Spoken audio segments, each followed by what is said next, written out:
This is Jedi General Pong Krail. I welcome you to the Voice of the Republic podcast. Listen to this podcast. That is an order. Your reputation precedes you, General. The reputation of a great new podcast. Hello and welcome to the Voice of the Republic podcast. This is Bonnie Peace, Baru from Star Wars. Time to see who's smart enough to join the hunt for the Voice of the Republic podcast. So, I hear we're going to be taking out separatists on the Voice of the Republic podcast.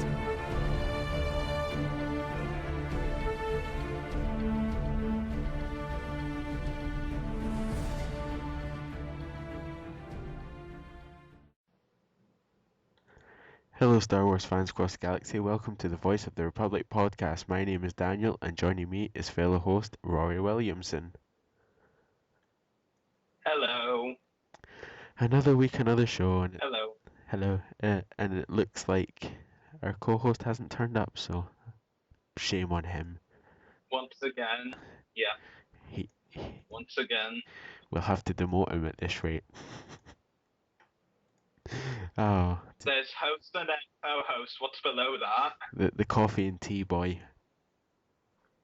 Isn't that a bit, low? Look, now that I realise we're going off track, so let's get back on track. But I digress. So Yeah. would you like to introduce tonight's guests? Yeah, we have David Delgado, the founder of Echo Base Media and the main host of the Delgado Williamson Collecting Show. How are you, David? Busy. Thank you. How are you? Good. Glad to have you on the show.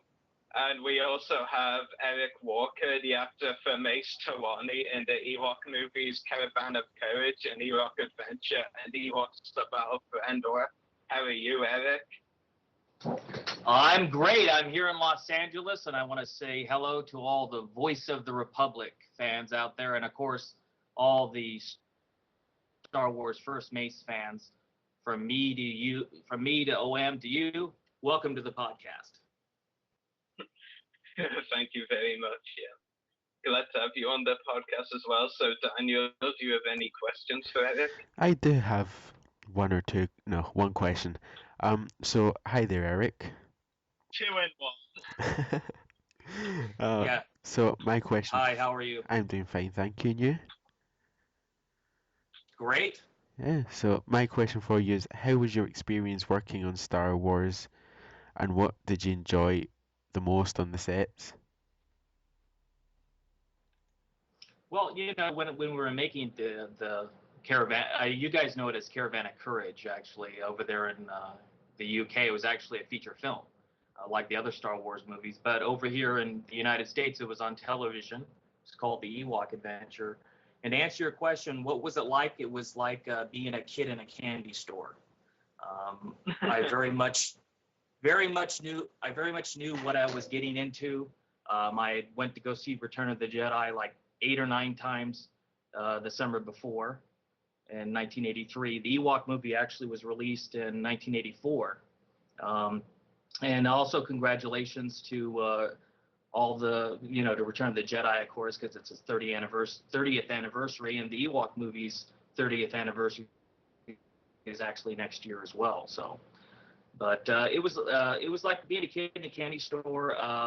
We got to run around the set, and we were Warwick Davis and I became really close friends on the set. We're both about the same age. In fact, his birthday and my birthday were only 3 days apart. I was born on January 31st, and he was born on February 3rd. So we ran around the set a lot, and he had his little video camera, and then Thomas Smith, and who's a producer of the Ewok movie, rented us a camera.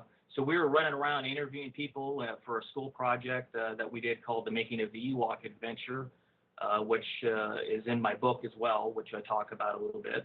And it was just a great time. We got our own private tour of them at the time. And little did I know I probably shouldn't have been taking pictures when I was, walking through the shop, and I saw E.T.'s body sitting there. with no head. I was taking pictures of that and a lot of the Indiana Jones miniatures. So if you can imagine, it was quite an experience. So Interesting. And that was my question, so thank you, and I'll hand you over to Rory now. So, Eric, my first question for you is, how did you first get involved with Star Wars? Getting involved in Star Wars happened very quickly. I got a call from my agent who had an audition for me, like just a general interview, a general interview, so you know, it's a little bit different, a type of audition. You just go basically meet the producer. You're not reading for them or anything. They just want to see what you look like. And I went to the Egg Factory, which was Lucasfilm's headquarters down here in Southern California. It was right across the street from Universal Studios. And I went to go meet with John Cordy, who directed the Ewok movie, and Thomas Smith. And they liked me so much that they gave me the script and said, could you please go and study the lines and read this? We'd like to get you on camera. And I said, yeah, I'd love to do it, even though I was only supposed to go for a general interview. And at the time, I asked John Cordy if I could do a monologue that I had prepared, because I believe an actor always needs to prepare for auditions. And he said, sure, no problem. You could do your monologue afterwards. And then we went down there for the audition, and they videotaped it. And it just so happened that the only portion of the audition that the producer remembered to videotape wasn't when I was reading the lines, but when I was doing my monologue. And George Lucas saw that and said, I want him. He immediately chose me from my audition. It was very quick. Then, like a week later, I was up in San Rafael, and I was doing a screen test with Aubrey Miller, who played the little girl Stendhal in the movie. And they wanted to see how we work together. They want to make sure that, we look like brother and sister and we could get along. So they did the screen test. And at the end of the day, they came out and said, you got the part. It was really, really fast. I only later learned that they auditioned a lot of people for the role. They were in New York and San Francisco and San Diego. They were everywhere. But I came in right at the end, and it was just really fast. And the next month I was up there making the movie, and that's how it happened, basically, quick. Yeah, it's really cool story. Thanks for sharing that. My second question for you, Eric, is how does it feel to be known for playing the first mace in Star Wars? Yeah, I'm honored. I would have never known that I was going to be the OM, the original mace. I guess George Lucas must have liked the name enough that he reused it later, although they'll tell you that it was always there. It wasn't there originally. I've spoken to people that have seen the original manuscripts, and he just reused the name. Even though they are prequels, I was Star Wars First Mace, and it's quite an honor to just be a part of this whole Star Wars phenomenon. And, I would have never thought that, I'm sitting here, guys, in England and all across the world 29 years later. I would have never thought it would have lasted this long, and I'm very grateful, and I'm humbled by the experience, and I'm also humbled by all the fans and all the stories they share with me. We got quite a great universe going here, and it's just awesome. So. Yeah, and my third question for you is, how does it feel getting to attend conventions and meet people who are fans of your work? Oh, I'm just totally honored. I do the conventions because I like to meet the fans. I don't, and then after I attend the conventions, when I get back home, I have a regular job and I do music and other stuff, which we could get into later.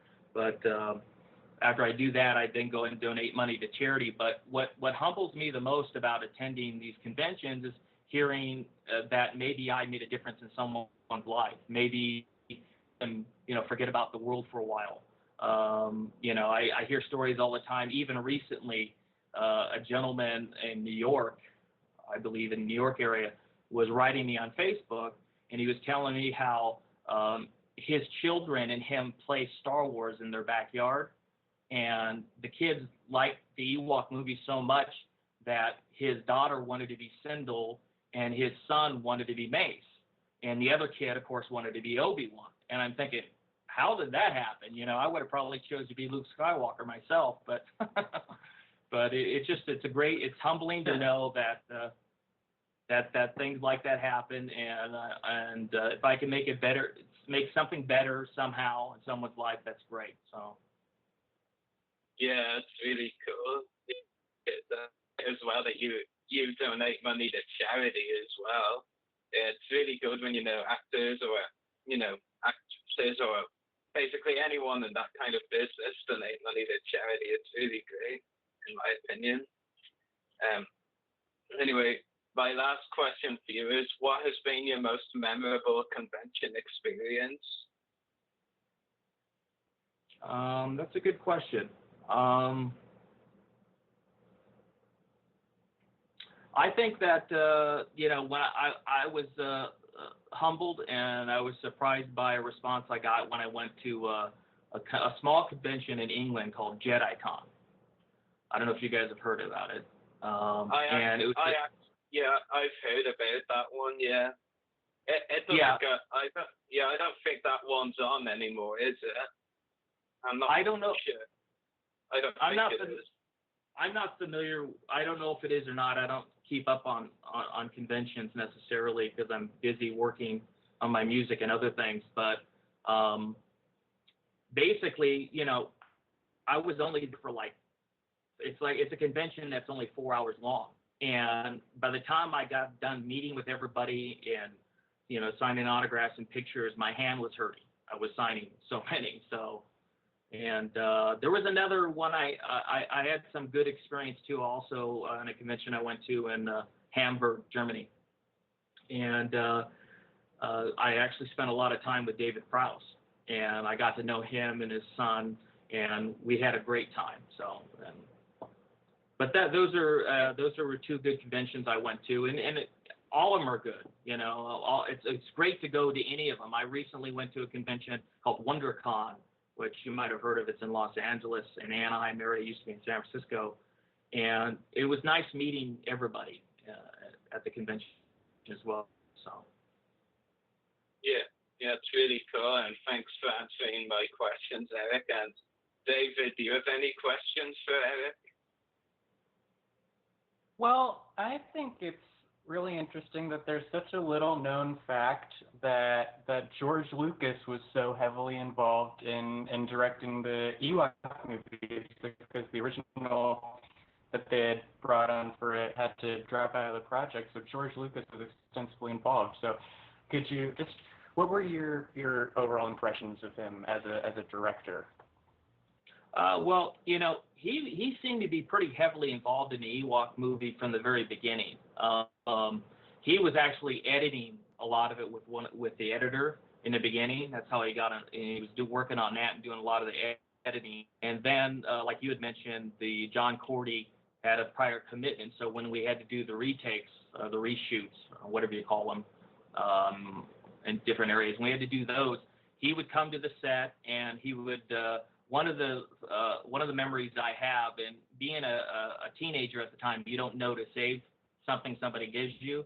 But I remember one morning we were at ILM in the parking lot, and they were doing a scene near the end of the movie where they're about ready to enter the Gorax castle, and I'm about ready to. And remember, Mace dropped the rock and called it a stupid rock, and Wicket gives it to him because he saved it for him. And that scene. There's a shot where you see nothing but blue sky behind me. Well, they had to reshoot that, and George came in that morning and he about 2 or 3 pages worth of handwritten, changes to the script, new lines and stuff. And I just wish I would have kept that because it was in his writing. But I remember that experience. I remember his daughter Amanda Lucas was on the set a lot. And she would start talking out loud when we're in the middle of the takes, and that was kind of interesting to deal with. And what's revealed in this book as well. You had mentioned that Lucas, it wasn't that well known that he was so heavily involved in these movies. But what a lot of people don't realize too is that the Ewok adventure was written by Bob Careau, and Bob Careau was actually George Lucas's nanny for his daughter. So a lot of people don't realize that. And they used to, and Amanda really loved the Ewoks from Return of the Jedi, and they would talk and do stories about the Ewoks and their games and stuff, and that's how it all got started. So he in essence, he kind of made these Ewok movies for children, particularly his daughter Amanda. So. Well, very interesting. Thank you. Yeah. Yeah, so Anyone else have questions? Any more questions? what Eric, do you? I mean, I know you probably want to talk about it. So do you want to tell listeners a little bit about the music soundtracks you've done regarding Star Wars? Yeah. A lot of people, unless you know me personally, it's always been a dream of mine to, be more involved in my music because I'm a musician. And I was going to do a CD for years and years and years. Being an actor, you have to be what they call a triple threat in Hollywood. You have to do more than just act. You are better if you know how to play an instrument. And I play piano and keyboard, and a little bit of guitar. And I sing, but I don't sing well. So I kind of made sure I didn't do any singing on my CD. So, but I did release a song that's called Return to Endor. And it's on my last CD entitled Tangier Dream. And Tangier Dream, if you could get it on iTunes, if you just type in Eric Walker or Tangier Dream, or the song is called Return to Endor. And basically what that song is about, just to give you guys a little bit of a heads up, it's a song about, I came to me kind of in a dream, and in this dream I'm on Endor, and Logray the Ewok is summoning the spirit of Mace, who died in the second movie, back to Endor. And that's what the song's about. It's basically Logray with an ancient Ewok ceremony where he's summoning Mace's spirit, back to Endor. So it's called Return to Endor. So, and that CD is available now, and I'm also working on another CD that should be out by August of this year. It's called Universal Delight, and I'm very excited about that. You haven't seen nothing yet. If you guys like Return to Endor and all this other stuff, you're really going to like my next CD as well. I'm involved with the CD and my music. I'm also involved in another project, which if you go, this goes back to my book, Growing Up in a Galaxy Far, Far Away, which was a Kickstarter project. And at the end of my book, there's a little book excerpt for a project called Star Walker Kenjukai. And if you go in there, you could read it at the back of the book, and it introduces Star Walker, and it's a great read. You should read the book excerpt at the end of the book. And I'm writing music for that as well. I've composed a lot of original tunes, and there's going to be a CD, and there's going to be a book that's going to come out here shortly, and a comic book. So be on the lookout for that coming out soon. And the person who wrote and created that is a longtime friend of mine. His name is G.K. Holland. No relation to J.K., who did Harry Potter. No, just joking. But you guys are going to get real excited about Star Walker. What G.K. has done basically is he's spent the last decade, the last 10 years, developing this whole massive universe of Star Walker. It's not like Star Wars. It's very different. It's like a cross between, if I had to say what it's about, it's like Lord of the Rings meets Star Wars meets Indiana Jones and more. It's very exciting. So, but if you want to know more about that and other stuff that I'm working on in the future, you guys could always go to my Facebook page, which is at facebook.com/official Eric Walker. So, but that's a little bit about me. So, yeah, any other questions? Really cool.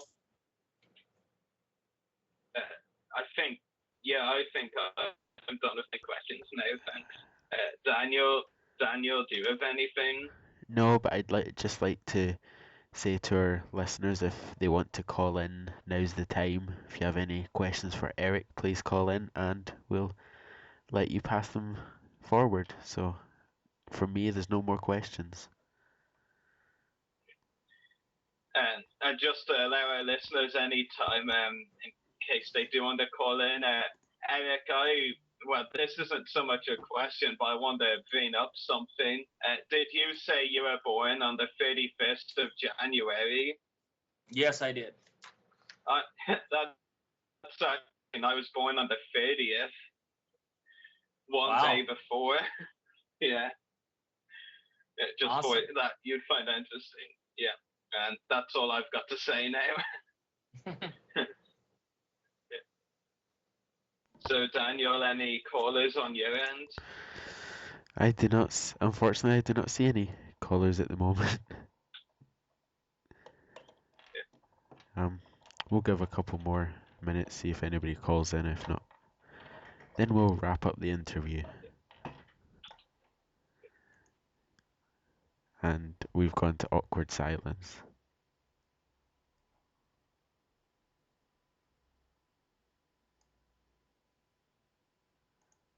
Okay.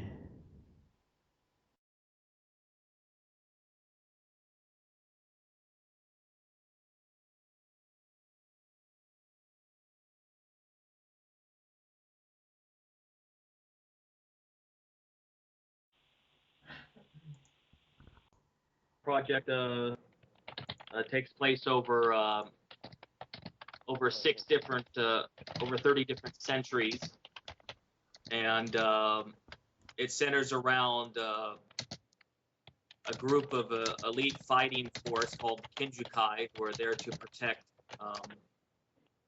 the chosen one, who is a Star Walker. And each generation, there's just basically a Star Walker that's fights against the evil and the unforeseen creatures and stuff like that. And the Kinjukai's job is to basically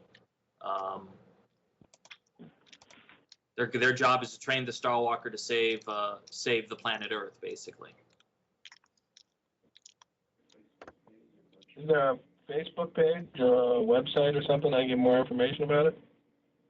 Yeah, there's the Star Walkers has a Facebook page. Just if you go to Facebook, you're gonna type in the Star Walkers Saga fan page, and then you could learn more information about that.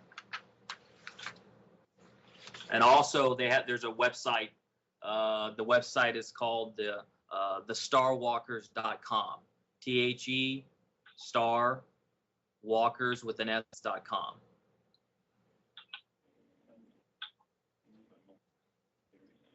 Are we back on the show, guys? When you say multimedia, what other things are there going to be? Books or well, like that? Yeah. Well, it's a multimedia project. I mean, just like Star Wars or other science fiction and action adventure sagas are. I mean, there's going to be right now. What's coming out shortly in the next coming months is a novel and also a comic book. The comic series is going to be called Kinjukai Samurai, and it's going to take place on a certain part of the Star Walkers timeline. Again, like I said earlier, the Star Walkers project is very vast. It's very well thought out. G.K. Holland, who wrote it, spent the last 10 years basically making sure that everything's tied up and everything fits into place. So first thing that's going to come out is the book, which you could get on Amazon. It's called Brotherhood of the Kinjukai, and that's the first novel. And then the comic series, which I mentioned, Kinjukai Samurai, will be coming out just shortly before the holidays, around November, December. So. Awesome. I look forward to finding out more about that, and can't wait to hear your new CD. All right. Thank you, caller. So be like he mentioned, my CD, it's called Universal Delight. It should be out in August. So make sure you guys check that out as well. So. All right, nice talking with you. All right. Thank you, Stuart, for calling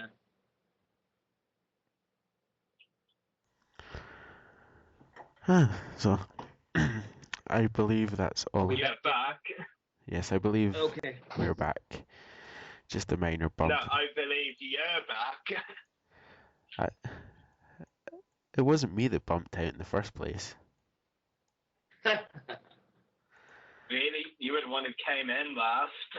Yeah, because Chris's thing crashed and then it just messed up my computer because I had the recording system on. But anyway, we're live, so let's just talk about Star Wars stuff. Yes. So I believe. So how excited is everybody about Disney taking over Star Wars? How excited is everybody about that? I'd like to get your opinion.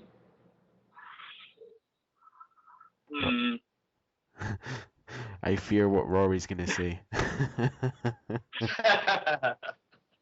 Actually, to be fair now, Daniel, I'm pretty much getting close to over it. Like, there's still those who are raging about it.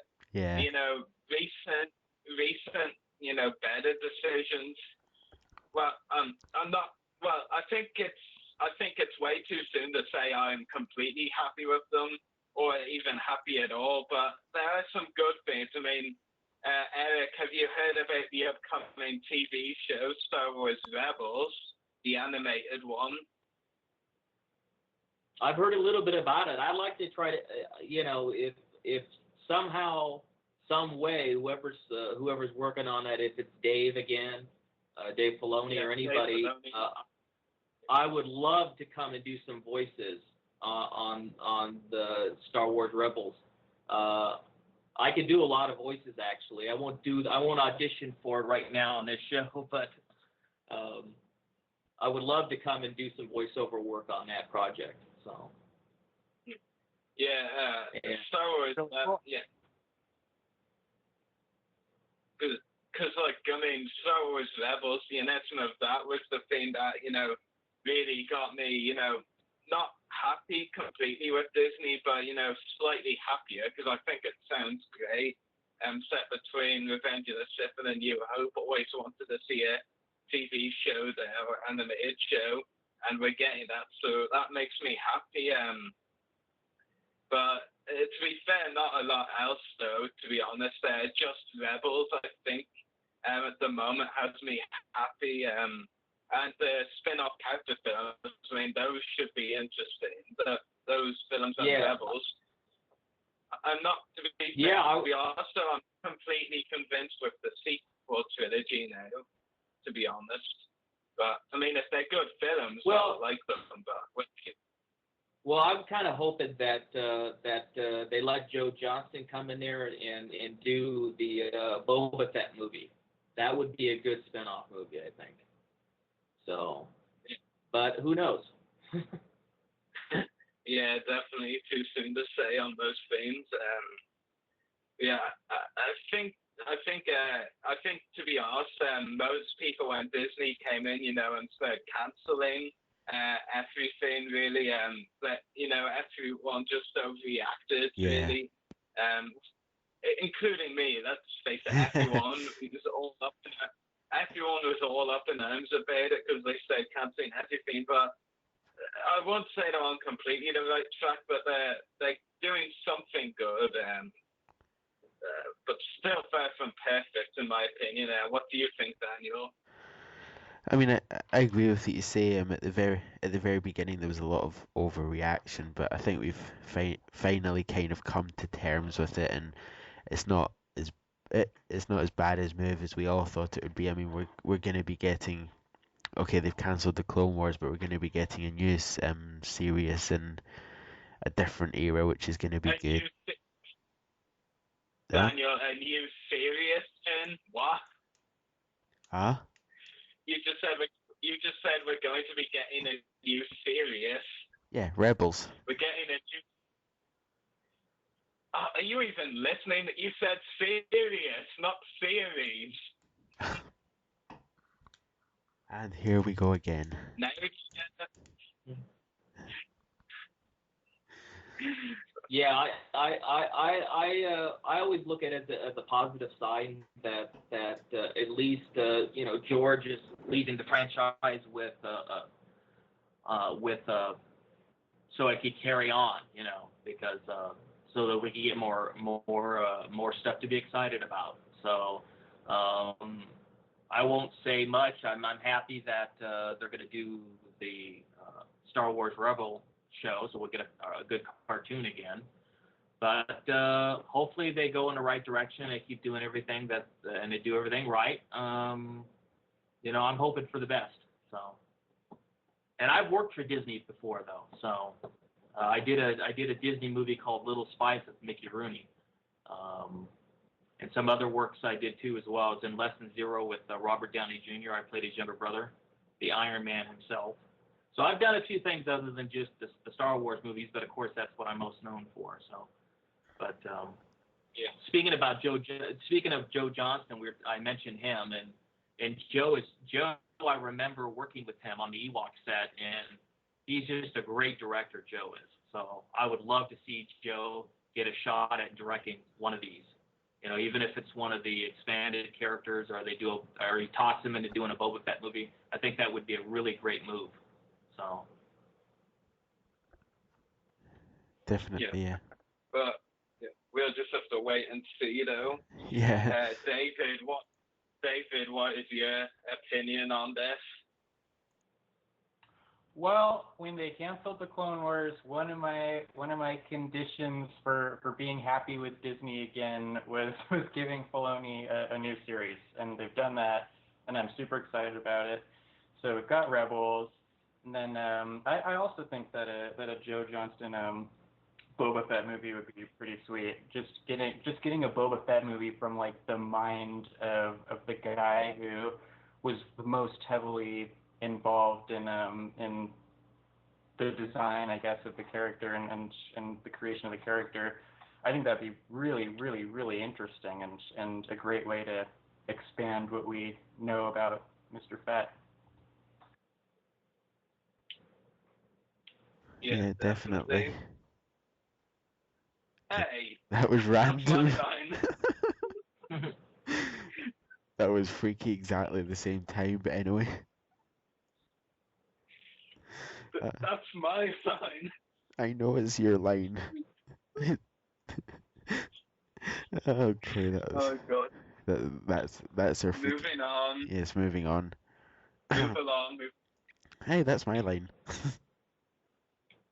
No, what? No, it's not. That's Anthony Ferris' line. It's the Sandtrooper. Yes, that's yeah. I'm just gonna go and sit in the corner. Hey, I got a thing for you guys to start here on your show. Let's invite everybody to start a petition to release the Ewok movies on Blu-ray. What do you think about that? Yeah, I'll sign it. Where's the petition now? I'll sign it as well. Well, we need to start with, and we need to ask them to let us release the making of the Ewok movie that Ward Davis and I worked on, as well as maybe they could include a lot of scenes that were cut out of the movie as well, deleted scenes. So, because the last release they didn't do any of that stuff. And if you read my book, by the way, Growing Up in a Galaxy Far, Far Away, which is coming out, I believe the last week of August. It's going to be available on Amazon. You'll see there's a lot of deleted scenes from that movie. So it'd be nice if they could, include those as well. So. Yeah, definitely. Now, do we know if there's a movement like that yet for Ewoks movies on Blu-ray and even a DVD re-release of the combo that they had going a few years ago? Do we know if that's out there yet? Because that'd be really great for the 30th anniversary, I think. I don't know if there's a new one currently out there. I know the reason why it came out on DVD originally was there was one originally. There was a big movement to get them put on DVD to begin with. And I think a gentleman by the name of Michael Streeter, he runs a website called lucasfan.com. I don't know if you've seen that website. He was starting stuff like that. So, but yeah, if anybody wants to start it, let's get it going. Yeah. I'm I'm sure. all for it. Yeah, I'm sure all three of us here would sign it. Well, I'm sure we'd get Chris as well to sign it. But yeah, Yeah, we'll get the whole world to sign it at some point. yes. Just Yeah. Just say sign here, it doesn't matter what it is. just force all our followers to sign it. Yeah. But yeah, And we can bribe them with promising them a business card. you sign a petition, we give you a free business card. Yeah. I don't think I can supply that many business cards. Well, I've still got over 100 here. Hey, who knows? We might get thousands of signing petitions. Yeah, maybe. A If hundred, we're lucky. 100 business cards won't supply 1,000 people. No, you don't say. Oh, I think we should move on. Move on. Yes. Oh, so I believe that's all our questions for you then, Eric. Yeah, it was fun, guys. I'm glad you guys had me on it. was- And thank you so much for having me. It was fun talking Yeah, it's to you. great having you on the show. Yeah. So, Okay, guys. Well, all right. Well, thank you guys for having me on your show, Voice of the Republic. And anybody thanks else for that joining. might, yeah, not a problem. Anybody else that that maybe catches this show later, if you're going to rebroadcast this podcast, don't forget, if you want to know more information about the OM, the original Mace, or my book that's coming out, or my music CDs, you can always go to my Facebook page, which is at facebook.com/official Eric Walker, or you could go to my official websites, which is ericwalker.net or ericwalkermusic.com. So. yeah, so Yeah, really cool, and thanks for telling us that. Yeah. definitely we'll post the links down in the information when it's re-uploaded. Yeah, so Okay, guys, it was a pleasure. thanks. You know, Yeah, thanks for joining us. thank you guys so much. Yeah, You guys are welcome. thank you. Okay.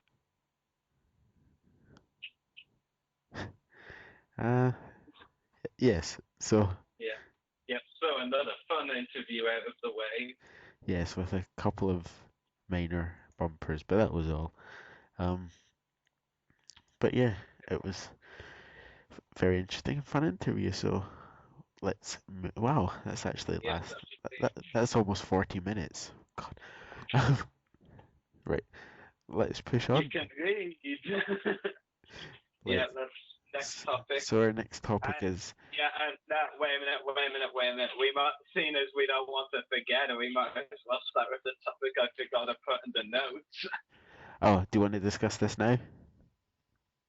Well, yeah, I don't want to forget it. Do you? Okay, so our next topic rearranged for tonight is possibly episode The big one. 7 being filmed in Ireland. Oh my god, oh my god, oh my god, oh my god, oh my god, oh my god, oh my god, oh my god, oh my god, oh my god, oh my god, oh my god, oh my god. Did I really just hear that? So if our listeners don't really know, Rory lives in Ireland and I think he's excited. Oh my god. Yes, Yeah. prepare yourself for I mean, nerdgasms. yeah, I mean, sure, I know I've been a bit iffy with the sequel trilogy and Star Wars Episode 7, but, I mean, come on. I mean, this is Ireland. This is like a small country. Like, well, some people won't even call it a country. It's like an island next to a country, really. And we might be getting some filming over here for a Star Wars movie. I mean, this might even be the only chance we actually get to have a Star Wars film filmed over here. And I know, I mean, I know where the place is, North Clare. That's 2.5 hours from where I live. I mean, I don't even care. I mean, I'd go anywhere just to be in the Star Wars movie. I'd travel all over Ireland if I had to. I mean, come on, if I could even just get a role as an extra in the background, I would be so happy. I would be set for life. Just make sure no town drunks get accidentally in the filming. Yeah, not my style, definitely, but I'm just, oh my, I must hear when this filming is supposed to take place, if it is, because I will so be there. Definitely. Even if I don't get an extra, I am so taking some set photos. Yeah. I'm sure if you even got a window cleaner position in the film, you'd take it. If they have window cleaners. I'd even take the role of another ice cream man. We'll make that 2 ice cream men now. Well, I'm a big fan of ice cream. I'd choose the pair. You're the son of the ice cream man that was filmed before. Well, maybe, yeah, that might work, but no, actually it won't, actually, because it's like 50 years after Return of Jedi, which is a few months after Return of Empire, I think. But I'm just so happy. I mean, if this gets to be filmed in Ireland, I am so there. I mean, and the location as well, North Clare, it's no stranger to having, films here. They even filmed some Harry Potter at the exact location that is rumored. And I think it was one of the first Harry Potter films rather than one of the last. I think it might have been the first one itself, Philosopher's Stone. And a few other films here and there. I mean, it's the location, it's well known for filming, and it's, if they wanted to do outdoor shots for the films, which I think is what the rumor said, it'd be a perfect location. It's very rural and a good landscape and flat land. What more could you want? A free plane ticket to go and see it over there. That's what I want. Yeah. I think filming is supposed to take place in 2014, so I might even have my own pair then. Yeah. I'll just be like, right, I'm going now. Right, I'm going out, and I come back later that evening, having been on Star Wars. just take a tent with you just in case. Yeah, yeah, just a few snacks to keep me going as well. A couple of cans of custard, and you'll be happy. Definitely. Yeah. David's probably just sitting there thinking, "Oh, why am I listening to this?" So it's episode 7 filming in Ireland, maybe. Woo! Yeah.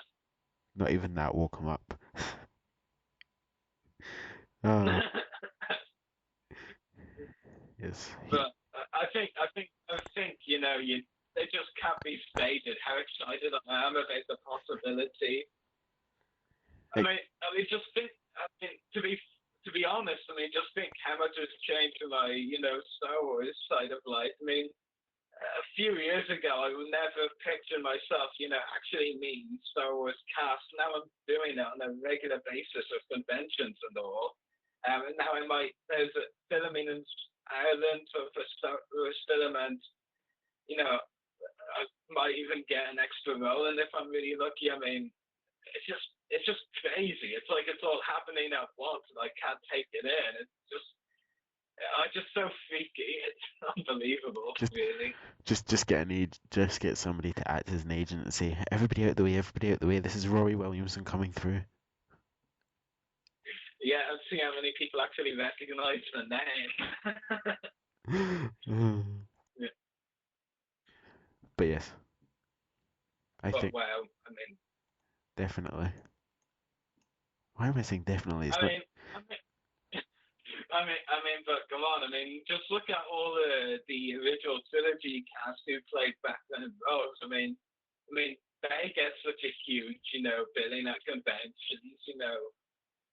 even though they were backgrounders or extras, they get so many people coming for them to talk about their Star Wars fandom and, just and to get the autograph, and that's just that's seeing backgrounders and extras. I mean, Yeah. imagine if that was me one day. Well, But, I'm not coming to I your was table. damn it. You'd actually have to interview me one day for the podcast if that was the case. Just like, hello, I'm here with host Rory Williamson. But I was talking to Benjamin Head from the Star Wars Underworld the other day when the news first came out, and he was like, I want photos for the set, and I was like, LOL, would you like them signed as well? And he was like, that's the least I would expect. Oh, God. But, I mean, yeah, it's just so unbelievable, really. Absolutely. Yeah. But I don't even think I can wrap my head around Canyon processing you, so I'll just stay quiet for now. Yes, we'll move on to our next topic to keep you a bit more calmer. So our next topic tonight is Star Wars The Clone Wars bonus content news and rumors, which we've heard something yesterday. Yes, I think it was yesterday. No, yes, I think it was. Yeah, it was yesterday. Yes, it was. So I was right. The bounty hunter arc that we were kind of hoping to get kind of looks like it might be coming out. Yeah. Which seems... It must come out. It's a big out. Is it well, then again... I've said it before, but I'll say it again. From what I've heard and what I've been told, this egg is one of the biggest of the entire show. Woo-hoo. That's all I'm saying. And what do you think about this, David? These should be like the best episodes ever. They've got to be. I just don't see how they can't be. You got some Sugi, you got some Boss, you got Boba Fett. I mean, Dengar.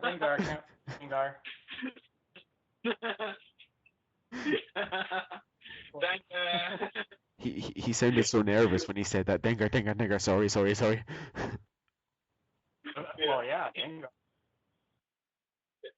Well, he knows I won't forgive him if he forgot. Yes. Technically, he did forget, so you'll be forgiven. I'd never hear the end of leave Dengar out. Yeah, but you did technically. I have to say it. Well, I always would have said anyway. But I'm like, no, or a same campaign. And apparently we're going to be getting Hondo and Naka in the egg as well. He's in as well, and that's no surprise. I always thought it would be, but nice to get some official, I guess, confirmation on that. I think, yeah, Hondo definitely play a big role in the egg. Hondo. I mean, think about it. Last season in the Young Jedi egg, we saw Hondo bring out Slave 1. I mean, you'd think it won't be long now until Boba Fett hears about that and wants it back. It's my Slave 1, bitches. Yeah, probably. Yeah, I mean, we already know the Benio's egg will tie up some big character fates. So if we get it, prepare to be shocked about how brutal it is, probably, and how many fates are decided.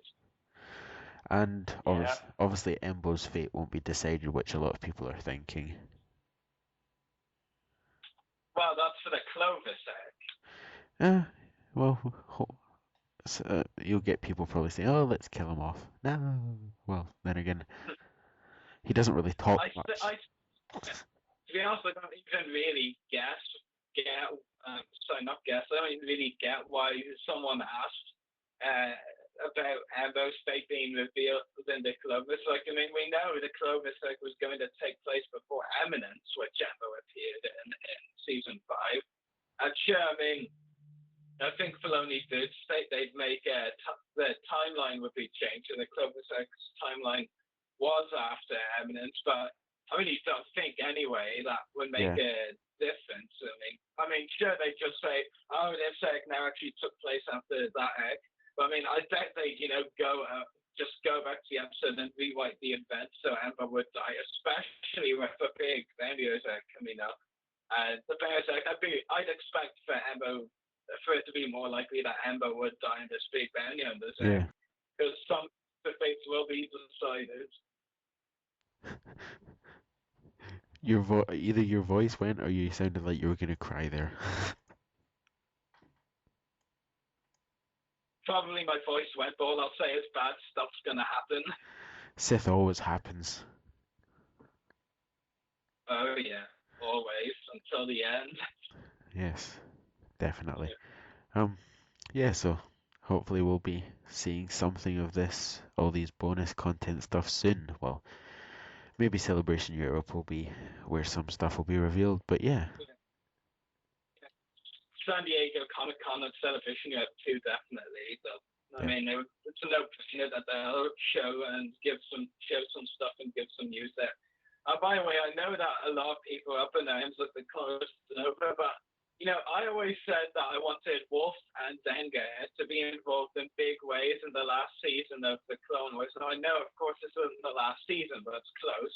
And from what we've heard, Wolf's going to be in a big way in the Sandstorm clip we've seen, and Dengar is going to be in a big way in the Bounty Hunters Act, which is going out pretty much every bounty hunter, well, important one that we've seen in the show before. Yeah.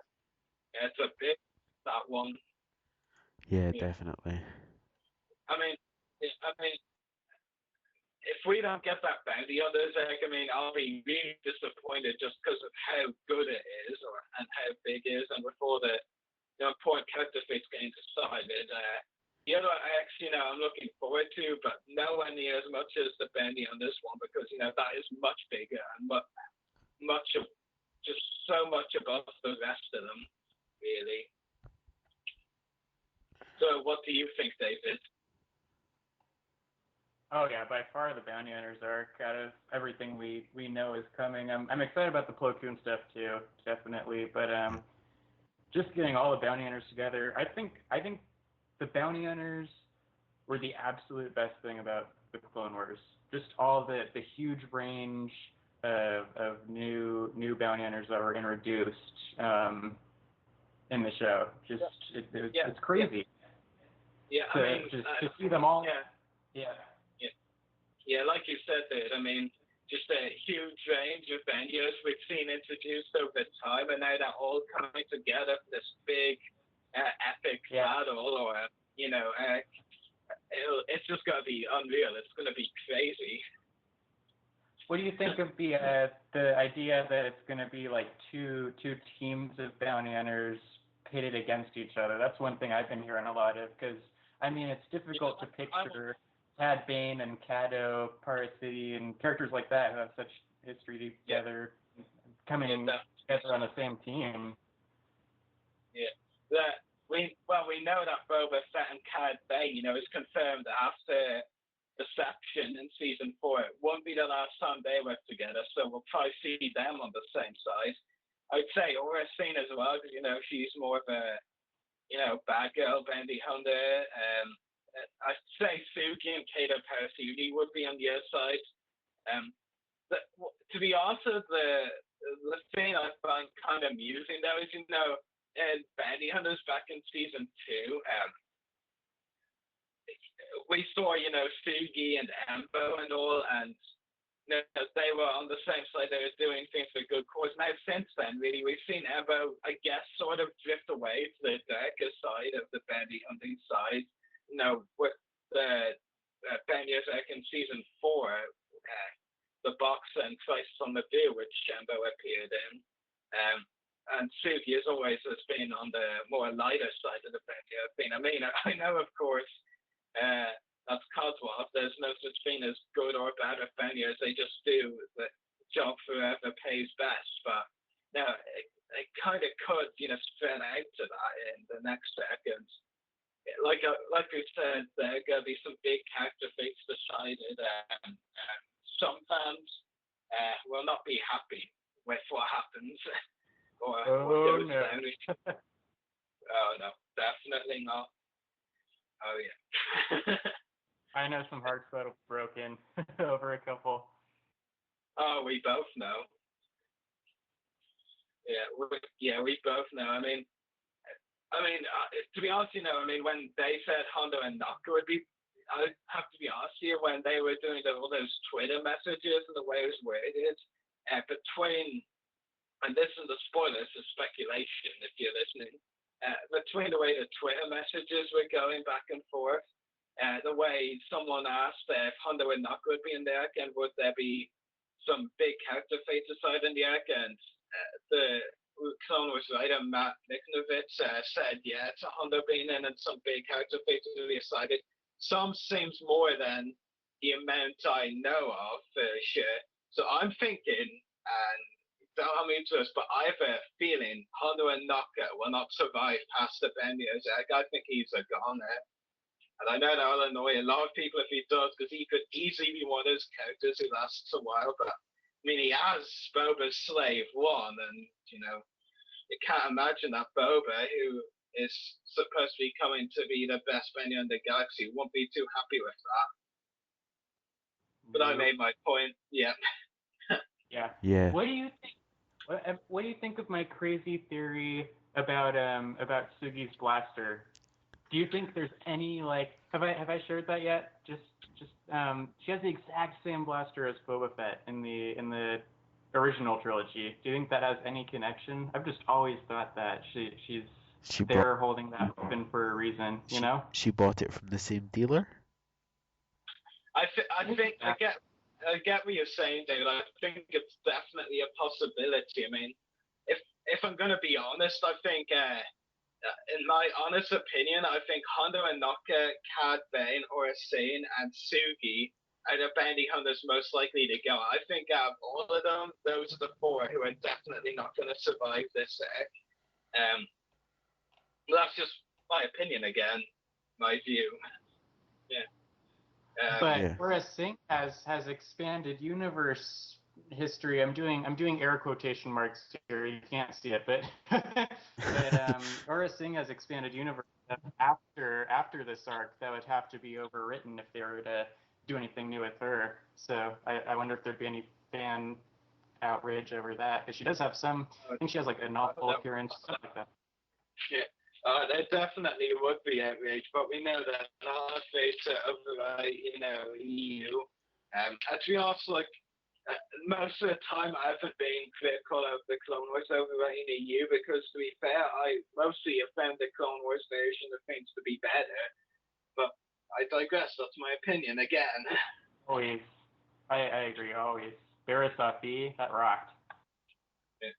Yeah. I mean, I'm sorry for all of those that liked Barriss B as a peaceful Jedi and all, but I mean, come on, getting blown up by an ATT, a random ATT driven by a random clone with a random clone gunner on the cannon is not cool. That's not cool. Now what they did with Barriss in the Clone Wars Season 5, that's cool. I mean, come on, who would have expected that before? I mean, obviously it was obvious during the course of the arc, but no one would have expected it before the arc happened. So I really liked where they went with Barriss and the but yeah. The next topic. Okay, no, go on, David. You have something to say. I guess this is veering a little off topic now, but Barriss made me think of Luminara. Do you think they had anything new in mind for Luminara? Because she was also one of those just in the comic getting shot by a random clone type of characters. Do you think they had anything? She appears in the Revenge of the Sith, but yeah. I mean, the difference, of course, is that Luminara did appear in Revenge of the Sith, albeit in the back there. But no, it's possible. I mean, I don't know if it will come to pass in any of the arcs, but it was stated a while ago, around the time we heard lots of other information that's now coming to pass now, like the Fives arc, Wolf and the Wolf again, you Emmet. And at the same time, it was stated by Filoni that Luminara and the 41st would return. Yeah. So that's also a possibility for one of these arcs. We don't know for certain, but did he say that? Really? Yeah, he did a while ago. Over a year ago at this stage, I believe even at Star Wars Weekend, talked to a fan. last year's Star Wars weekends, but yeah, he said it. He definitely said it.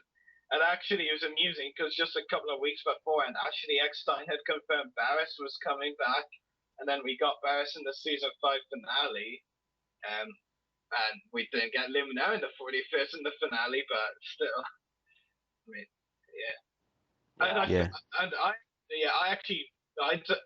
never heard this until only recently after the season 5 finale, but apparently Filoni said as well that he'd approved the Stasali model a while back or something. I had actually heard that, so it's possible Stasali will be in the bonus content. I mean, I'm not completely sure. That it's likely, but we don't know for certain, of course. Right, you both ready to move on to another topic? Yes, and the next topic I'll hand it over to Rory and David. So, David, what is this echo-based media? I've heard a lot about it, but I'm not really too sure what it is. It's a mysterious project, obviously. No way. Echo-based media. Well, I don't really know, David. Is it set on a snowy planet? Like, is America very snowy or something?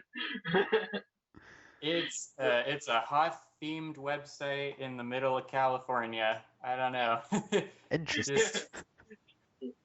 Anyway, all jokes aside, Echo-based media is really an autograph signings website, the latest one. So, David, do you want to talk a little bit about the signings so far-ish, whatever you can say? Well, our current signing that we're very excited about, and our very first signing for the new company, Echo-based Media, is with the Clone Wars voice talent, Gwendolyn Yo. And she plays, let's see, we'll go down the list. Nala, I'm sorry? Voices. Yeah, voices. Yeah, of course. Voices portrays Nala Say, the Kaminoan medic in Shadow of Malevolence. Betty Bot BJ, the holographic droid entertainer in Rookies at the beginning of that episode. Did you say BJ? VJ. Betty Bot VJ.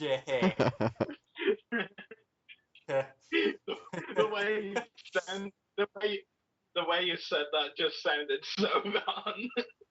That's it, yeah. I apologize to our listeners. Okay, I'll let you go on, David. Okay. Most have a sick mind. Sorry, listeners. Betty Bot DJ, the holographic entertainer in a Rookies. Then we got, who's our other season one? Peppy Bow, the first ever female Gungan, one of very few female Gungans we've ever gotten to see. And actually the one character that allowed her to use her Singaporean accent, which is pretty neat. So there's Peppy Bao. Then there's Cato Parasiti, the Claudite bounty hunter from Holocron Heist in season 2, who is also... And of course, Ada will be returning in the bonus content if the bounty hunter comes. Yeah, that would be cool. Kato will be one of the bounty hunters in the bonus content, and she'll also be voicing a new, she said tertiary character in the bonus content. I guess I would assume it was when she was recording the same lines for Kato. And another interesting thing I found during my research for setting up the signing is she's also credited as computer voice in Holocron Heist. I'm not 100% sure still where that shows up, but I got to rewatch the episode and listen for that. But that's another credit for the Clone Wars. Yeah, I could probably just sit here for ages and I won't be able to figure out which that was. Yeah. Computer voice. If anyone knows, you would. So I think it's just going to be a mystery. And then there's Khalifa, the Jedi youngling who is stranded on the Trandoshan hunting grounds in Padawan Lost, and she's really cool because this character, she was inspired by Gwendolyn herself, kind of. Like, Dave Filoni created Khalifa with Gwendolyn in mind for this role the whole time. He wrote the character and everything, intending always to have her lend her voice for Khalifa. So Yeah, I think that's definitely the most special character. It would have just been so awkward if Gwendolyn couldn't turn up to voice Khalifa. Yeah, it's like, sorry. Yeah, I mean, yeah, but she's. But yeah, definitely a great variety of credits of characters she's voiced. I mean, if you think about it, she's got a Jedi, a bounty hunter, a Kaminoan, but a Kaminoan, arguably one of the most popular Star Wars species, even. Definitely. Yeah, and a female really. Duncan. Yeah, it's just a lot. I mean, yeah. I mean, definitely very good. So, David, I have another question for you on it. How many complimentary free autographs am I getting? all the free autographs you need. You just send your character. I like that answer. A question from my end: when does the summer Gwendolyn Yeo autograph signing finish? Well, the deadline for pre-ordering photos for her to sign is, I believe, Friday, June 21st. And then we're taking another week for people to finalize their send-in orders, because we're also offering the opportunity for people to send in their Cato Paracity action figure, their poster, their DVDs, and anything, Clone Trooper helmet, anything.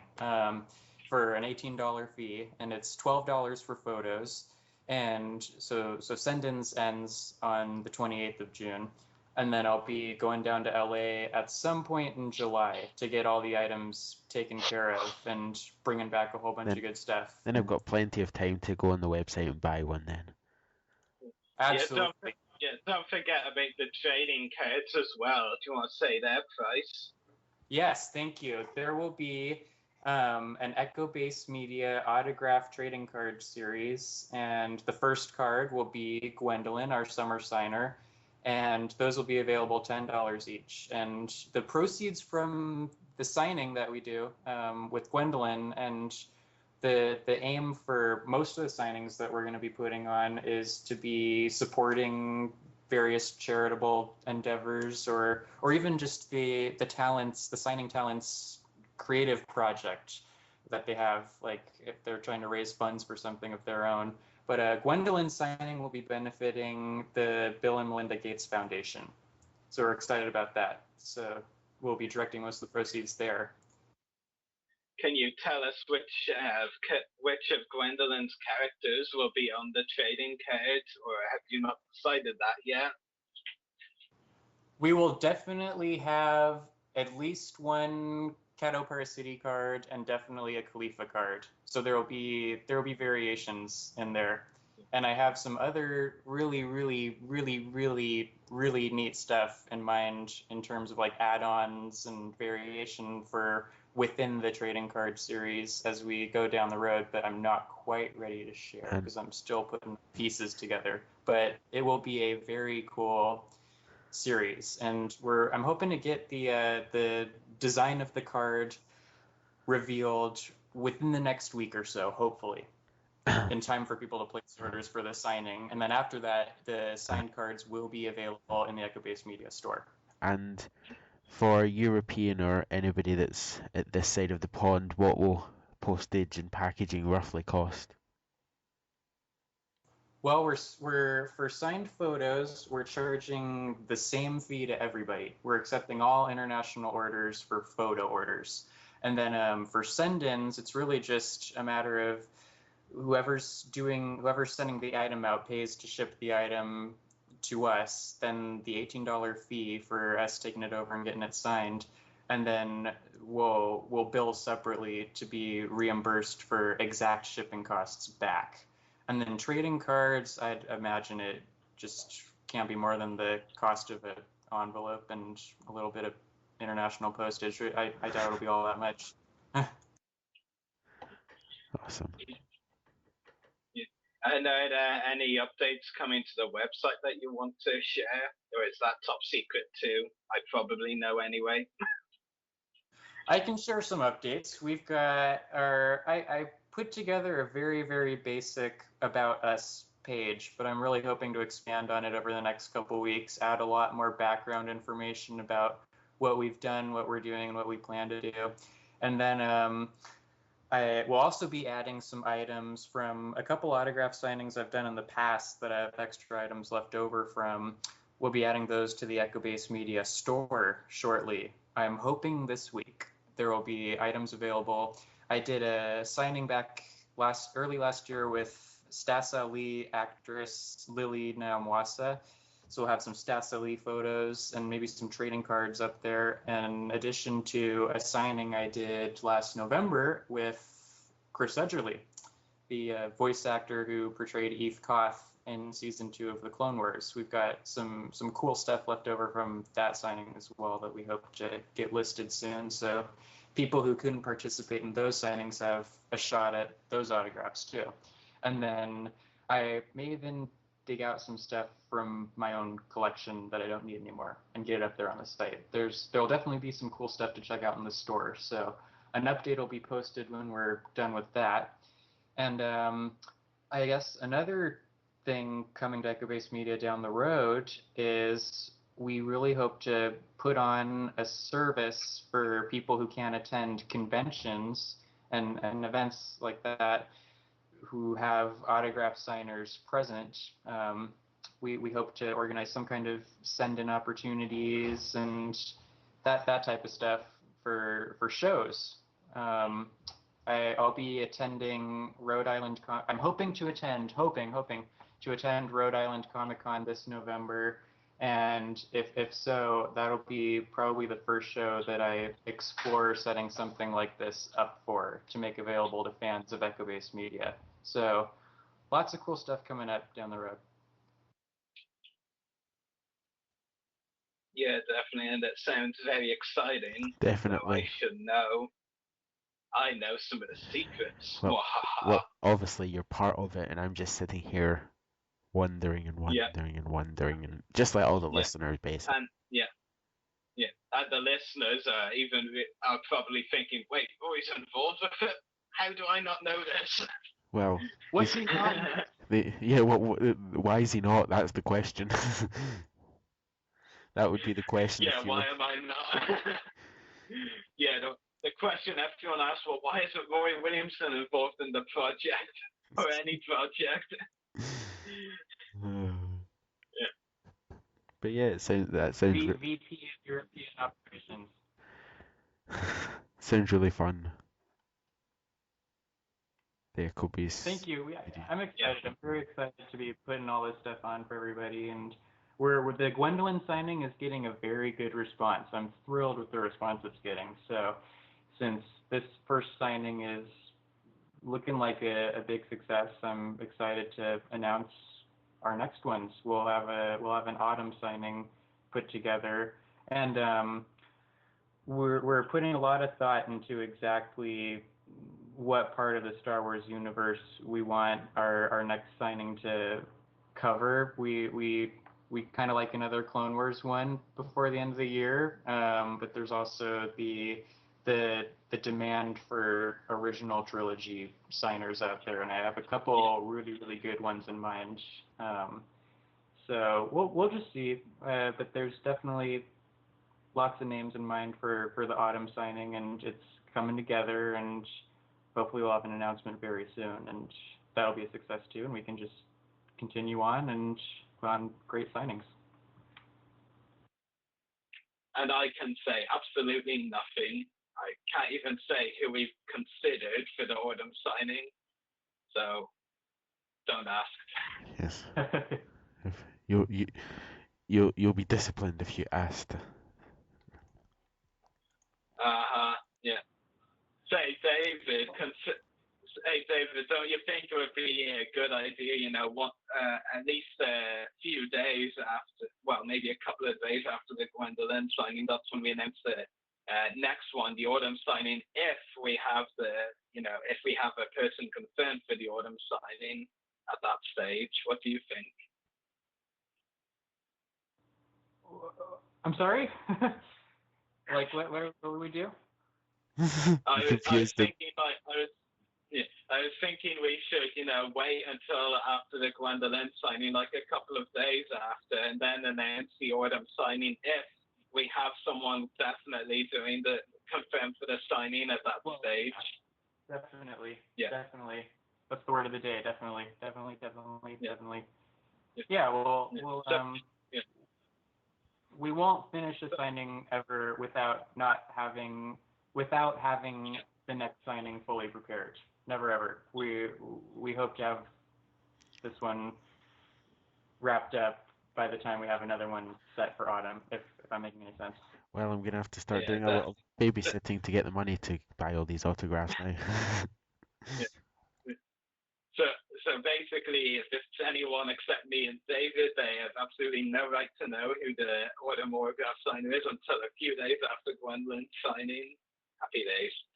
Autumn, that's far, far away. Yeah, but we'll probably be. Message me on Facebook and bug me about it. I might drop hints. but hinting can lead to people knowing. It's better if we don't say anything. True. Yeah. Is there anything else you want to mention about Echo-based media? Well, that covers most of it. Have you guys, Daniel, do you have any more questions? I don't think so. I think I've learned everything I need to.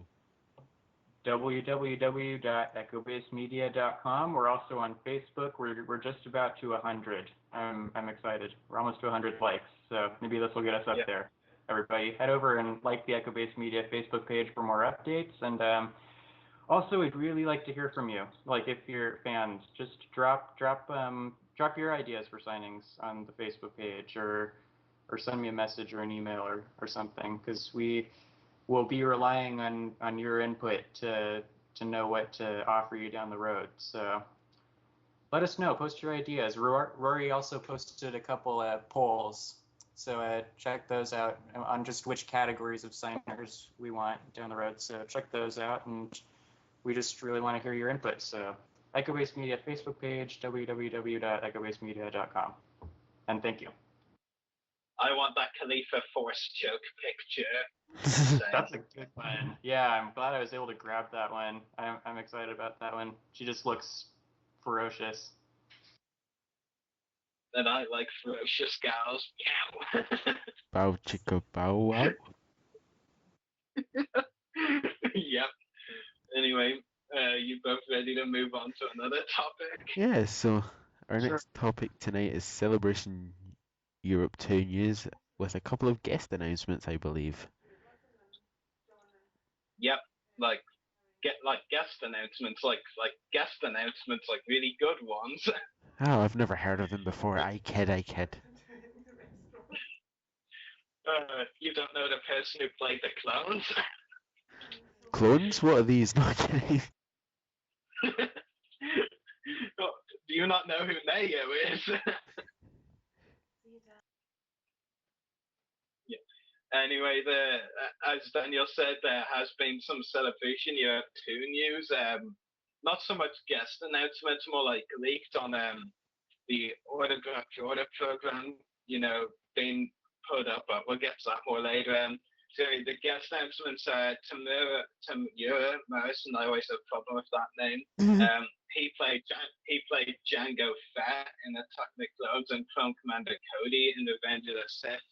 And he is going to be at Celebration Year 2 if he shows up. I mean, he was announced to attend. He was announced to attend the first Celebration Year, but he cancelled. So a convention. I'm going to sit in front of the TV the whole time of the convention. Hate that. Yeah. And then, of course, there's, as well as Tamura Morrison, there is Ben Bates, found to sign on all 6 Star Wars films, and he also had a few cameo roles as well for some of the Star Wars films, like Colonel Dyer in Return of the Jedi. I believe the voice of Lustrous the Fane, one of the name Moidians in Revenge of the Sith. I think one of the roles as well. I can't remember off the top of my head. So, yeah. I'd really like to meet Morrison and get his autograph prior to Sacrifice getting a couple of Return of the Jedi autographs at the same time. I wouldn't mind getting his. Ben Bear, I'd like to get a video interview with him for this podcast, of course, but I'm not really too fussed about getting his autograph. Well, unless, of course, it's on a picture of one of his characters, then I'll be getting that. Not hugely concerned about getting his, to be honest. That'll be a cool interview. Yeah, I'd like to get an interview with Ben. Well, Morrison as well would be a great interview to get. That's less likely because he probably has a bit more of a queue at celebrations. God, yeah, his queue will be huge. Well, not as huge as like with the big original trilogy names like Kerry and Ian. Yeah, that'll just be humongous. Yeah, definitely. And as well as the guest announcements, the official autographs, that is up as well. So you can pre-order your autographs in advance for the Star Wars Celebration if you want to pre-order them. Now, something interesting I noted on the website is that for pre-orders, you can pre-order Kerry and Anthony, it's all one guest.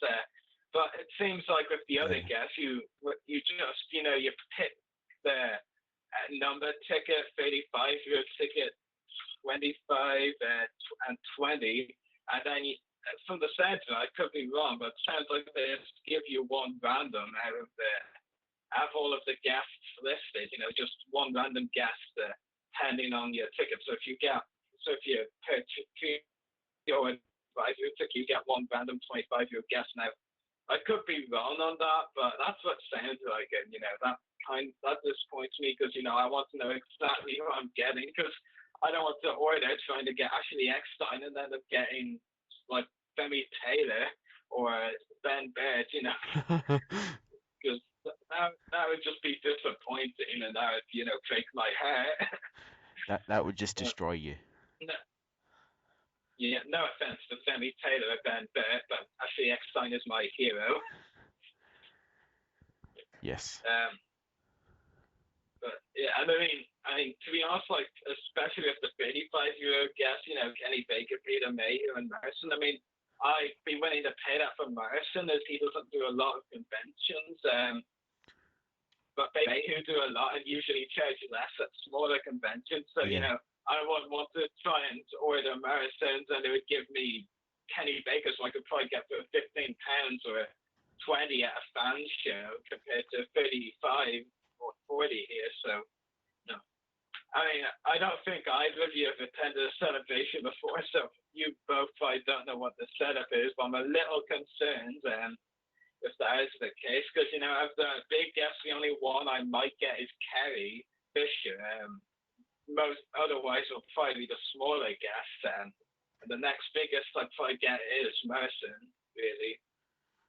But yeah, I know. I mean, I still, I want to go the day beforehand and get all my coupons there. I just don't know if you order them and pick up the coupons there, or you can just buy all the coupons there. I don't know. I'm a bit concerned with the official picks pre-order setting up. Yeah, I don't know. I just like to know more info from someone who has been to a celebration. Definitely, yeah. Then I won't.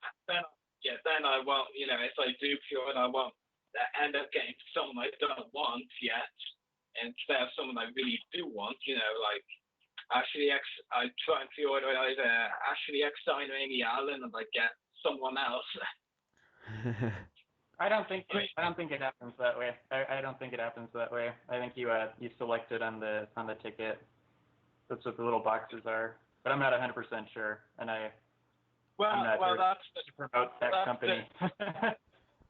Yeah, well, that's the thing there. That's why I was saying, like, it says on the C2 ticket box, it says, please select, and it says Anthony Daniels, Kate Fisher, Ian McDermott, and then it goes €35 ticket, €25 ticket, or €20 ticket. Just you hit one of those.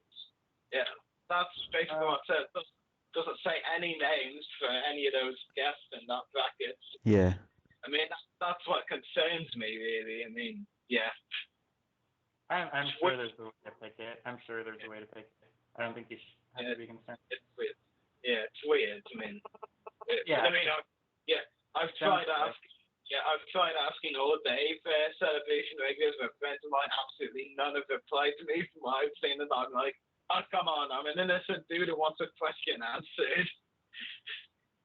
Oh, God, but yeah, I mean, to be honest, like, I think I'm even gonna have to like cut back on what autographs I do get there, because do you want to know an interesting fact? I actually, I posted a list on my autograph collecting group of all the autographs I want to get, and that's, I've got, I think, at least €400 spending money for the convention, and from counting up all the autograph prices, that's almost the whole money I'm draining. Almost all €400 of it would be on autographs, so I'm going to have to cut back on a lot of autographs. I'm going to have to work really hard on those many, or, I'm just going to have to go screw it to everything else and just get autographs galore. Yeah. and that, by the way, is with more guests to be announced. Tamira Merson and Ben and the last guest to be announced this year. So, I don't want to commit right now to what autographs I'm going to get, but, I have a good idea. Yeah. But I mean, first of all, I just want to know the situation with the official Pix website first, what the deal is. Yeah. Sounds like a confusing format. Yeah. I think Echo-based media is quite so confusing, hint, hint. I think so too. Yeah, they really have a good setup going. Yeah, maybe they'll do Celebration 8. Yeah, why is that? Yeah, and I don't think Daniel. Yeah, I don't think Daniel gets the ongoing joke, and that's probably a good thing. Yeah. I mean, I can't wait for more guest announcements though, because like I wasn't. I mean, this news came out of nowhere. I was like up late, so. And by the way, David, I wrote the Clone Wars list of possible signers from 1:30 a.m. to 3 a.m. my time, so you should be very glad I went to that trouble. Mighty impressive. It's impressive, most impressive, indeed. Yeah, and then I woke up at 11 a.m. not expecting any celebration of 10 years, and what do I know? They've got the autograph pre-order up, and Tamira and Ben Burton announced and yeah, there's definitely going to be more guests to come. I mean, there's 48 days still until the event. They'll announce more guests for sure. Though I think recently what I've noticed on the Star Celebration page, especially recently, is the amount of trolls that are there. I'm just like selfish people, should I say? I mean, on my Celebration of 2 page, I announced Morrison and Ben Burt. And the first comment I think I got was, "Are there any more guests to be announced today?" And this is just a few minutes after they've been announced, and I'm like, "Facepalm, seriously, you've just got 2 great guest announcements, and you want more?" Some people are never happy, but yeah, I mean, I'm happy. I mean, Ben Burt, I'm not overly fussed with him as much as others, but that's because I'm more someone for the acting side of things. I'm not hugely fussed about the sound designing kind of thing. But yeah, still, because I mean, he did have a few cameo roles throughout the film, so maybe I'd get his autograph in one of those at some point of his characters. Vader breathing, R2D2 beeps, all that stuff. He can go on lots of character photos. Yeah. Well, I was referring more to his cameo roles because I prefer to think of it that way. Yeah. And Tamira Merson, of course, don't really need to say anything there. Just great guest. Would be absolutely great to meet him. I mean, he just seems so, cool, calm, and collected from the videos I've seen of him. Seems like a really, really easy going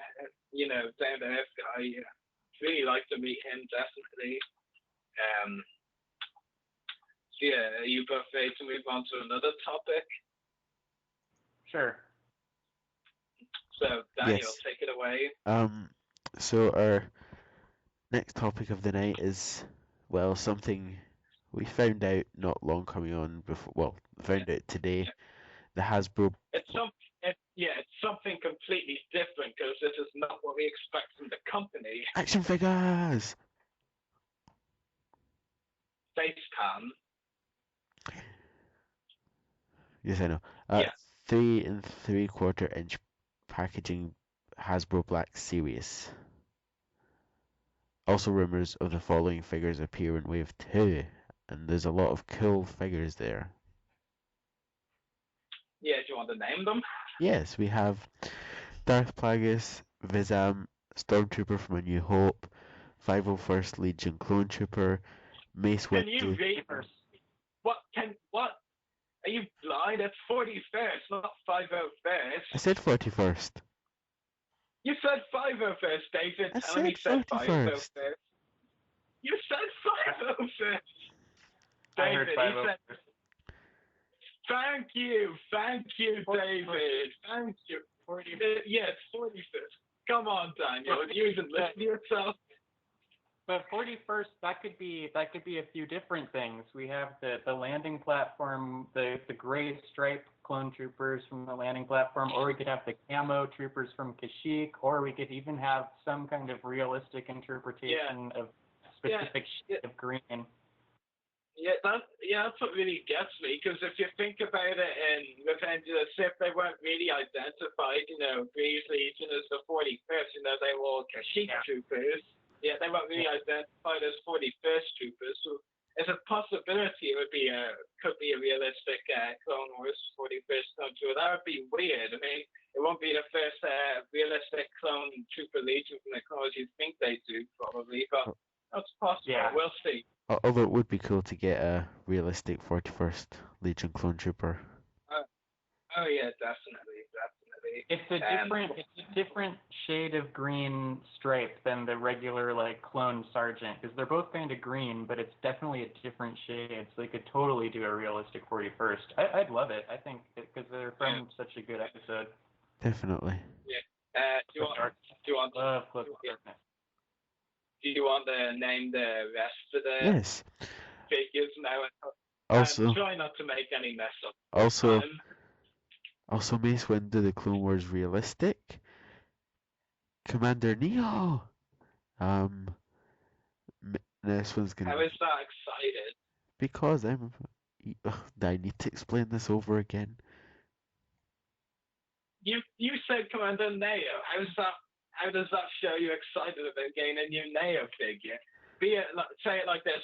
Oh my God, Commander Neo! Anyway, there we go. Meru, however you spell that. Yeah, I think you got it. Luke Skywalker, Jedi training. Yoda, Jedi training. Wedge Antilles, Snow Speeder outfit. Darth Vader, Revenge of the Sith. Not another Darth Vader. Snow Trooper and Torn Far. We need another Darth Vader figure. We don't need another we don't need another Darth Vader figure. Why? Wait, Daniel, when were we getting a Dave Prowse figure? I know you almost said Dave Prowse. Yes, it did. Well, I don't know about you guys, but I am actually really excited for these figures. I think it's a great lineup. I mean, Hasbro, one of the things we haven't liked about them is, poor variety, poor figure selection, just, throwing in lots of things we've seen a lot of. But this figure selection, it's very varied. I think that makes sense. It's very different. It's great. It's like the older Hasbro rather than the new Hasbro we know. And, long overdue figures, Darth Plagueis, among Sith. That's just going to look so cool as a figure. To be fair, lots of fans have been wanting her. She was one of the rebel technicians in Empire. I think she was a technician, yeah. And then there's Rizam, another for those who like Jabba's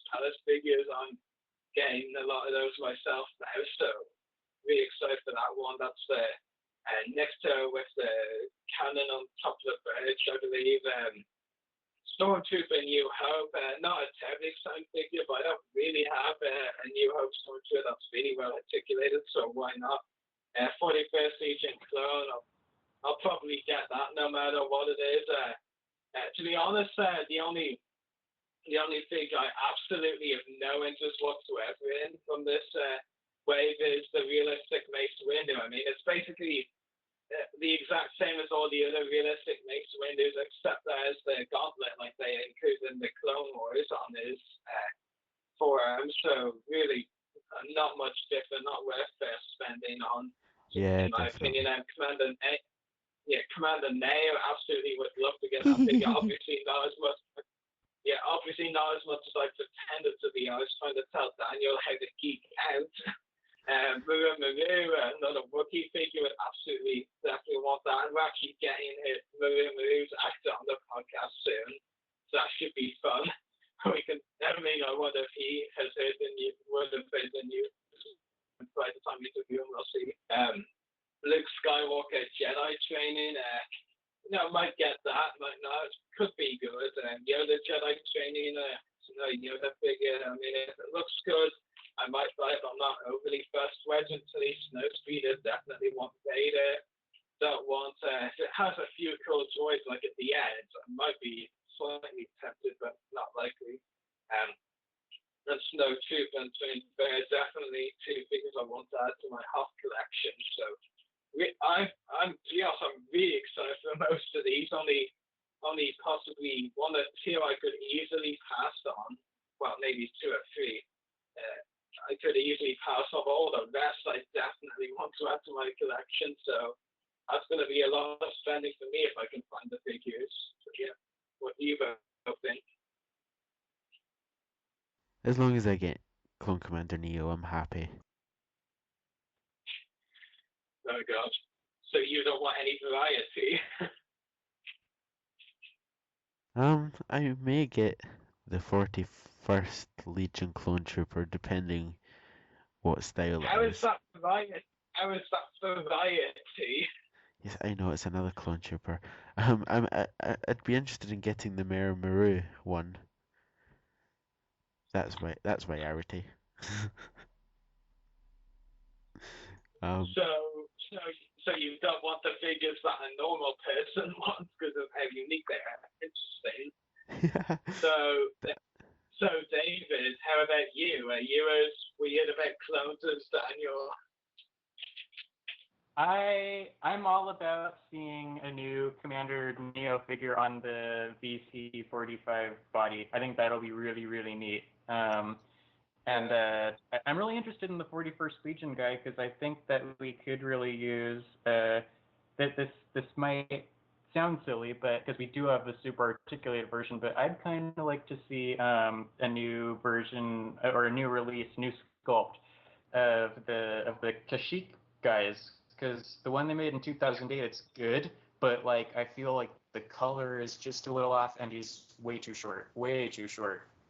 yeah, And definitely. so if we get a new one of that would be pretty cool. But I'll also take a realistic Clone Wars guy. I think that would be it'd be really interesting. It'd be an interesting release to see it come that way, but I don't think it will be. I think it's going to be one of the Revenge of the Sith versions. Let's see, going down the list here. Plagueis, I'm surprised to see Plagueis, honestly, just because they seemed to have been shifting away a little bit from the expanded universe choices. They had said there would be more Old Republic figures, and there ended up not being more Old Republic figures. Stuff like that just shows that they were shifting away from it a bit. But so I'm surprised to see Plagueis. And let's see, the A New Hope Stormtrooper. I kind of just wonder if that's a new flavor of Sand Trooper, and it's just labeled as A New Hope. Could be. It could be, but we'll see. I don't know.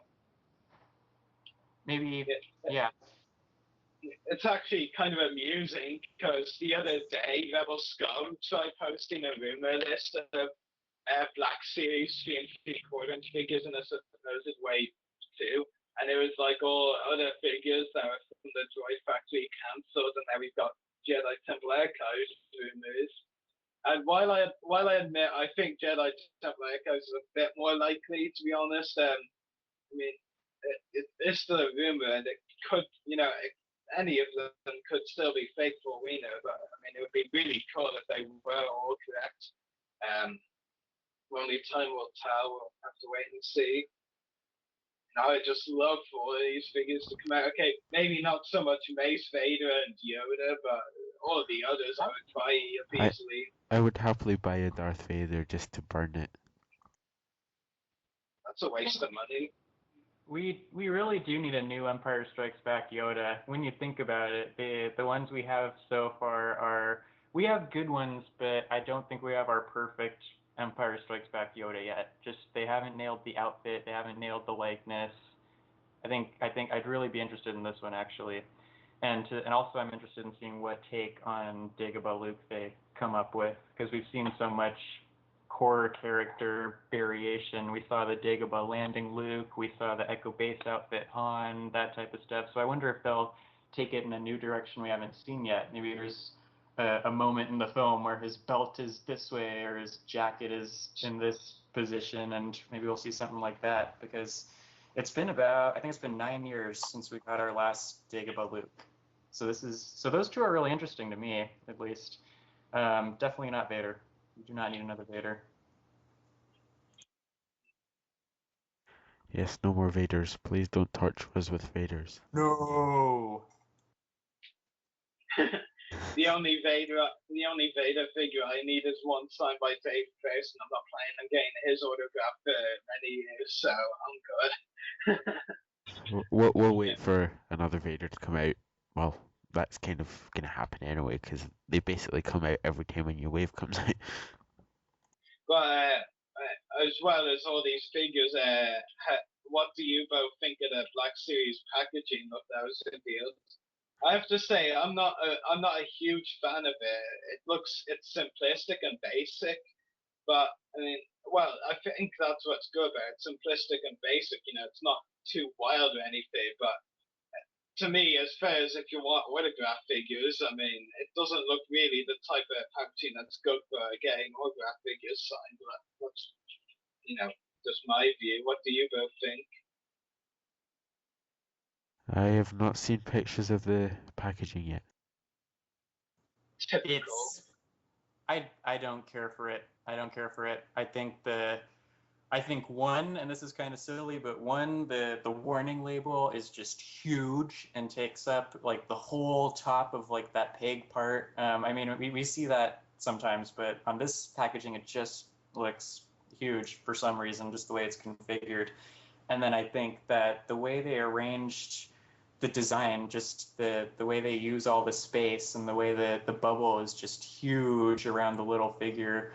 There was definitely I think there's a better basic figure packaging configuration they could have came up with. And on my Facebook newsfeed, and I think a couple fan sites somewhere, this mock-up was shown, some fan-made mock-up of a different configuration where it's mostly the bubble and like the character image is a little bigger, and just it's rearranged and it looks a lot better. I don't know where exactly that is, but I saw it this week and thought that would have been a much better route, just because it's huge. It's just huge packaging for little figures. A waste.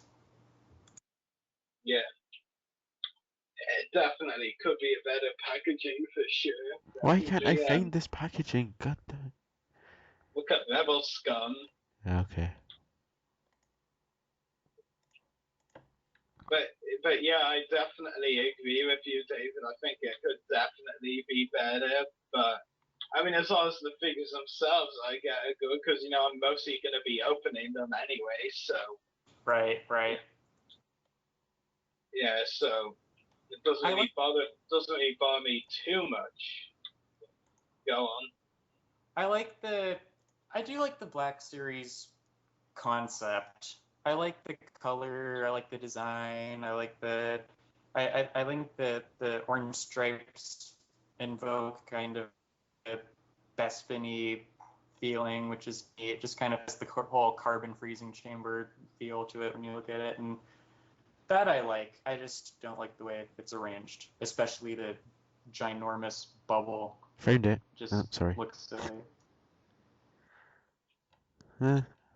Looks a bit. So did you find it? Yes, looks a bit plain, to be honest. Plain. Yeah. Yeah. It Another could be a thing- lot. It could be a lot worse. Go on. I'm just having a hard time picturing Torin Far and Vizam with these with the circular character image. You know what I'm talking about? Like how, because most of those we're seeing main characters on, but then we're gonna see, you know what I'm saying? That art design with such a minor character their face being printed in the middle of it. I just think it's interesting to picture or try to picture. Yeah. Pablo Gil. Yeah. Yeah. As long as the figure's good, I don't really care what they do for the packaging or, what you said. Yeah. So, next Yeah. topic, next So- and final? Our last topic of the night is obviously the EA rumors that might be bringing back Star Wars 1313. I mean, as I've said countless times in this podcast before, I'm not much of a video gamer, but I want me some 1313. Same. We've heard like, oh yeah, 1313. We can't trust them until we've got actual proof. Yeah, but I mean, apparently there's a rumor that they might, reveal they're bringing back 1313 at E3, the gaming thing show, soon. So we'll see. But I mean, it would be really stupid if they didn't bring back 1313 because a Yeah. lot of fans obviously want to, even those who don't consider themselves gamers and aren't gamers like me. And me. So yeah. Dude, you play games all day. You're a gamer. Yes, I know. There you go. Hangs head in shame. So you should, but yeah, I mean, 1313 did look great, and I mean, if EA would definitely be on a good start if they brought it back to release. Yeah, I mean, David, what do you think? I think it's awesome. I love the tie-in to the Clone Wars. You know me, I'm all Clone Wars, all about the Clone Wars, and to see those that article surfaced showing the concept art from the game, and it had Boba Fett and I don't know if I'm getting the name right, Heisinger, C-21, something like that. His droid from Bounty. Heisinger. Yeah, Heisinger. That's the one. And that image you're talking of also had Bosk, I believe, as well. I think. Yes. Yeah, so that would be cool. Might also be a good place for Ventress to show up. She's in the area, you know. Yeah, I do think that it's a bit bizarre, when they first started work on 1313, it was meant to be, original storyline, with new characters and all, and then halfway during production they decided, right, we're not doing original storyline, let's make it a Boba Fett game. So I don't know, I thought that was kind of weird, but I'm sure there were some fans that were delighted when they heard that. But, Yeah. well, would have been delighted if they knew it was coming, because when it said there was going to be a Boba Fett game, it was also when we heard that it was postponed. So yeah. I mean, I'd be happy if I did, to be honest, with your storyline or a Boba Fett game. Definitely. Yeah. Hopefully something good comes out of 1313 that gets released. That's the main goal. I hope right now. So yeah. We have to keep our hopes up with stuff like this for the moment. Hope is something we cannot allow the Republic to have. That's a Count Dooku quote from Gungan Attack in Season 4. I was gonna say I thought we were the Republic. Yeah. Voice of the Republic, nothing related to the Republic at all. Yeah. So, do you want to wrap things up now? Yes. So we're coming to the end Make sure to check out our YouTube channels. Check out the podcast at www.youtube.com/user/voice-of-the-republic-1. Check out mine at www.youtube.com/user/14 Mr. Das, and also Rory's at www.youtube.com/user/separatist destroyers. Don't forget to check out Echo Base Media on Facebook at www.facebook.com/pages/Echo Base Media, and check out Echo Base Media's website as well at www.echobasemedia.com. And don't forget to check out Delgado Williamson Collecting Show on Facebook, and that's www.facebook.com/pages/the Delgado William Collecting Show. There's so many links. Check out. What is the Delgado William Collecting Show? Williamson. There's so many links. Check out Eric Walker's website. No excuses. www.ericwalker.net, and also check out our friends at the Clone Wars Weekly podcast at www.facebook.com/pages/Clone Wars Weekly, and check out Channel 1138 on Facebook at www.youtube. No cursing on the podcast. Check out Channel 1138 on Facebook at www.facebook.com/channel1138, where we broadcast live every week. And also check out our sponsors, Hunter Toys. Simply search them in Facebook, because I can't actually want to see the link in case I say YouTube again. Also check out Jedi Business. Just search Jedi Business on your search bar on Facebook. And finally, Retro Star Wars, and the same, just Retro Star Wars on your search bar on Facebook. And I really think I should. That's just lazy. I really want to start recording this so stuff like this doesn't happen. Oh. But yeah, thanks for joining us tonight, David. Thank you. Thanks as always for having me. Always a blast. And it was great to find out a bit more about this new project. Yeah, thanks for the opportunity to share. Thank you, and for the good questions. Thank you. Anytime. So, this has been. He was talking about my good questions, not yours. Yes. Well, you didn't reply, did you? So. What? This has been the Voice of the Republic podcast, and from Rory, David, Eric, and me, Daniel, may the Force be with you, Star Wars fans. Always.